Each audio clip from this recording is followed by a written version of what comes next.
Sono sempre alla ricerca di qualcosa. Questa sensazione nel tempo si è impossessata di me. Mentre la noia saliva ai miei pensieri di questa balorda estate 2025 piena di temporali, un'idea mi è passata per la testa. Un titolo che mi ha catturato, mi ha frullato nel cervello e non mi ha più lasciato. Ma sì, mi dico, proviamo a guardare questo cartone giapponese, sembra proprio carino. Alchigliani, mai intuizione fu più azzeccata per il mio animo. Ho iniziato la visione con un pizzico di scetticismo, ma subito è passata. Un inizio scoppiettante con i protagonisti che in sogno si scambiano i corpi introducendo momenti comici divertenti. Immaginate di risvegliarvi in un corpo non vostro, ma soprattutto del sesso opposto. Trovarvi dalla campagna alla città, amici che vi conoscono ma voi non sapete niente di loro. Dovete muovervi in un luogo di cui ignorate ogni via, studiare in una classe con compagni che sanno tutto di voi e voi non conoscete nessun dettaglio delle loro vite. Alzarsi la mattina e trovarsi una sorella al posto di un fratello. All'inizio sembra un inferno, ma piano piano tutto si può far girare a tuo favore. Diciamo la verità. Chi di voi maschietti risvegliandosi in un corpo di donna non si toccherebbe fiero il proprio seno? Tutti lo abbiamo immaginato e anche il nostro protagonista Taki non è da meno e si fa peccare pure dalla sorellina che la scruta schifata. E voi, donne, nel ruolo di un maschietto imbranato, cosa potreste architettare con lo spirito delicato che vi caratterizza? Non cerchereste di sistemare al meglio le cose per vivere una bellissima storia d'amore? Utilizzando la vostra sensibilità non fareste subito innamorare di voi la bellissima capa del vostro lavoro per cui tutti i colleghi sbavano? In Your Name, nella prima mezz'ora, capita di tutto. All'inizio, durante l'inversione di ruoli, i nostri protagonisti si fanno anche i dispetti a vicenda, mettendo in imbarazzo la quotidianità nelle vite invertite. Ma poi, prendendo gusto l'uno della vita complementare diversa dell'altro, scrivendo sullo smartphone e anche sulle mani e sulle braccia per scambiarsi informazioni, sistemeranno a loro modo i loro destini. Ma facciamo un po' d'ordine in questa meravigliosa storia. Taki è un tipico adolescente timido e imbranato con un grande cuore. Orfano di madre e vive con il fratello e il padre molto amorevole nella caotica Tokyo. Studia alle superiori ed ha un lavoro presso un ristorante dove si è innamorato della sua caposala, ha due amici che lo consigliano e sono molto affezionati a lui. Mitsuha è una ragazza del Giappone rurale, figlia del sindaco del paese e anche lei orfana di madre. Il padre, presenza politica ingombrante, ha un po' abbandonato la crescita delle sue figlie, lasciando il compito di allevarle alla nonna Itoa, sacerdotessa del tempio del paese in cui vivono, che dal canto suo le riempie d'amore e di insegnamenti sulle tradizioni. In particolare sull'uso del filo e del suo intreccio per creare kumihimo. Persona di una elevata spiritualità, infonderà nei due giovani, e sì, la nonna si accorge degli scambi, la forza e la via per ritrovarsi. Le giornate dei due ragazzi scorrono, a volte si riprendono i loro corpi, a volte si svegliano l'uno nell'altro. Inizialmente si dimenticano il vissuto credendo di aver sognato, ma poi capiranno che non sono oniriche fantasie e si interpreteranno le vite scambiate. La nonna Itoa, paziente e dolce, parla a Mitsuha riferendole che le donne della loro stirpe hanno sempre viaggiato nei sogni e incoraggia la nipote a portare a termine precisi riti tradizionali, come il famoso Kuchikami Sake, un sake prodotto con il riso fermentato con la saliva di vergini da offrire alla divinità per un rito sacerdotale. Taki riuscirà negli scambi a rendere più popolare Mitsuha fra i suoi coetanei, soprattutto a livello scolastico, mentre Mitsuha riuscirà a combinare un appuntamento per Taki con Miki, studentessa universitaria e caposala del ristorante dove lavora. L'appuntamento si farà, ma sarà un fallimento, poiché tutti e due si rendono conto che Taki infine si è innamorato di un'altra ragazza, colei con cui si scambia la vita. E lo stesso giorno Mitsuha piangerà capendo che anche lei si è persa per Taki. A questo punto il nostro protagonista, aiutato da Miki stessa e dal suo fedele amico Tsukasa, sempre più preoccupato per gli atteggiamenti strani di Taki, partiranno alla ricerca di questa misteriosa ragazza perché nel frattempo gli scambi si sono interrotti, proprio quando i due si accordano di incontrarsi e la memoria dei loro nomi si va dipanando fino a dimenticarsene del tutto. Ma Taki, deciso e speranzoso, parte alla volta del paese di Mitsuha con in mano un disegno, l'unica traccia che ha per incontrare la sua amata, un dipinto della sua città. I ragazzi vagheranno per le campagne del Giappone alla ricerca disperata di questo luogo e sfiniti ed esausti, mentre Taki svela loro la magica stranezza dei suoi sogni, si fermeranno in una taverna dove il ristoratore riconoscerà nel disegno il suo paese natale, i Timori. Ma si rivelerà un altro fallimento. Il luogo, infatti, venne distrutto da un frammento staccatosi dalla cometa Tiamat, precipitato proprio sulla città 3 anni prima. Il padrone della locanda accompagnerà i 3 sul luogo del disastro e racconterà ai nostri viaggiatori che nessuno di quel luogo è scampato alla furia distruttrice dell'impatto con la meteora. Mesti e sconsolati torneranno alla locanda dove soggiorneranno. Taki, con guizzo intuitivo, capirà che i loro scambi non sono avvenuti solo attraverso lo spazio, ma anche attraverso il tempo, e scoprirà che Mitsuha è morta ben 3 anni prima.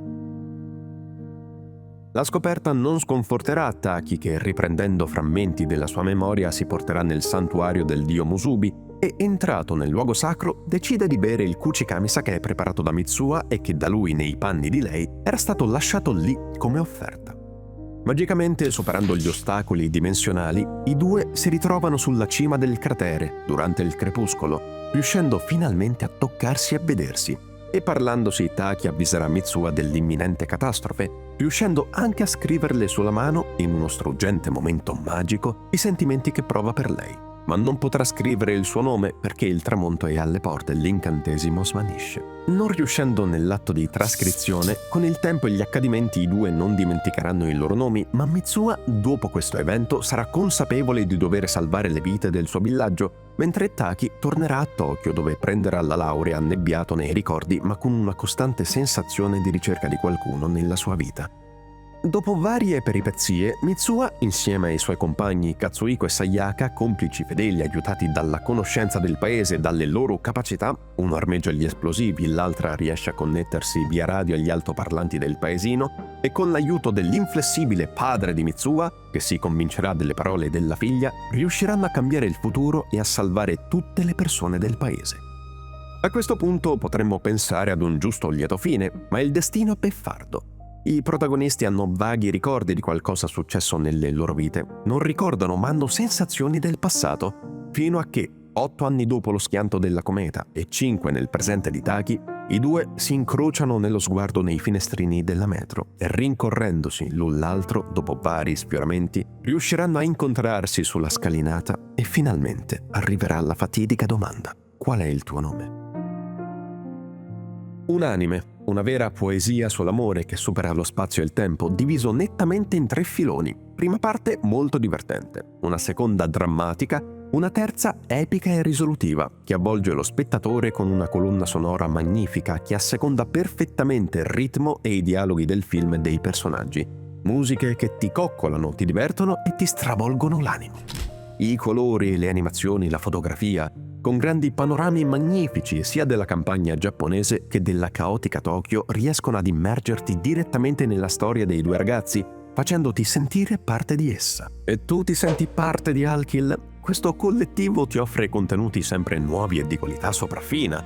Perciò a te non costa nulla, ma per noi è importante. Dai hype al video, metti mi piace, commenta e critica. Attiva la campanella e, perché no, al costo di un caffè al mese sostienici. Difficilmente mi commuovo davanti ad un'opera cinematografica. Penso che solo L'attimo fuggente sia riuscito in questo intento. A proposito, se vuoi che ne facciamo un bel video, scrivilo nei commenti. Ma davanti all'anime di Makoto Shinkai e le musiche di Yojiro Noda, sfido chiunque a non emozionarsi per l'amore e la determinazione dei 2 personaggi che sfidano anche le rigide regole patriarcali giapponesi, a non intenerirsi davanti ai pazienti e ai dolci insegnamenti tradizionali della nonna, a non desiderare lo stesso sostegno degli amici di Taki e di Mitsuha. Tutto in questo anime è pregno di dolci sentimenti positivi, anche nel dramma della scoperta della morte. Quelle storie che magari già sentite di scambio di personalità, ma che ti conquistano portandoti a immedesimarti e a tifare per Taki e Mitsuha fin da subito. Perché Your Name, in fondo, parla di noi, della nostra adolescenza, di quel senso di incompletezza che ci attanaglia durante questo periodo della nostra crescita, dello scoprire noi stessi grazie anche all'aiuto di chi ci circonda, amici, parenti o di uno sconosciuto che entra nel nostro corpo. E poi è quello che viviamo in questo periodo, un corpo che cambia, il distacco dall'infanzia, il senso di responsabilità che cresce, soprattutto in famiglie dimezzate da lutti o separazioni. I protagonisti siamo noi, con le nostre debolezze e le nostre paure, sia che siamo cresciuti in un piccolo paesino di campagna che in una metropoli cittadina. La ricerca della nostra identità non passa solo dal luogo dove siamo nati e cresciuti, ma è ben più profonda. passa nell'approfondimento del nostro io e dall'accettazione del nostro essere, dai pregi ai difetti, per riuscire a trovare e accogliere anche la nostra metà mancante, l'amore che può accudirci per la nostra vita come Taki e Mitsuha. Il nome che sigilla la nostra identità diventa in quest'opera il fondamento del loro e del nostro amore. Nei continui risvegli fra un corpo e l'altro, i nostri eroi dimenticano piano piano le loro giornate vissute. Perdere la memoria significa quindi perdere l'esperienza, il passato e di conseguenza un pezzo della nostra esistenza. Questo rafforza il sentimento di assorbirsi in l'un l'altro e quando si incontreranno finalmente troveranno il modo di dare un senso alle loro personalità con il loro amore. L'opera è densa di simboli che si ripercuotono per tutta la struttura narrativa. Il più forte di tutti è sicuramente il filo rosso che Taki porta al polso, donato da Mitsuha. Questo nastro, che nella filosofia giapponese intreccia i destini dell'amore, elabora la filosofia shintoista del musubi, connessione. Arte che la nonna non a caso insegna a Mitsuha. I fili che si intrecciano simboleggiano lo scorrere della vita, il collegamento fra il mondo spirituale e il mondo fisico che si annoda e permette alle nostre relazioni di riconnettersi attraverso lo spazio e il tempo. La cometa, bellissima coprotagonista che distrugge, è un altro simbolo che si ripete spesso nell'animazione nipponica. Il paese è infatti succube di stravolgimenti naturali, terremoti, tsunami da tempi immemori, ed è stato suo malgrado protagonista anche di una catastrofe artificiale, la bomba atomica, che come un mantra si ripercuote in molte opere nipponiche, ponendo la dualità distruzione-rinascita. Ricostruzione e modernità che vive la caotica e frenetica città di Tokyo e Taki, mentre Mitsuha vive nella rurale campagna giapponese più lenta e spirituale. I due ragazzi riusciranno così anche a comprendere ed apprezzare le tradizioni e il senso del tempo diverso in base al luogo in cui ti trovi. Spirituale, drammatico e ironico, copre una vasta gamma di sfaccettature psicologiche e mistiche. Non verrai assolutamente deluso dalla visione di questa magica storia che ti prenderà per mano e ti indicherà la strada che il tuo cuore deve intraprendere.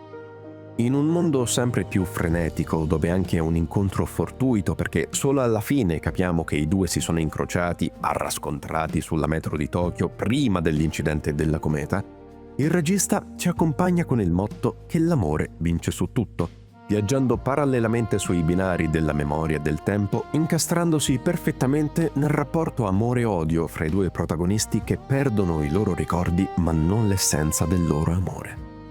In questo fantastico mondo si cela colei o colui che sarà la tua metà nella vita. E non importa il tempo o lo spazio che vi separa, se ci crederai, la incontrerai. Beyond All.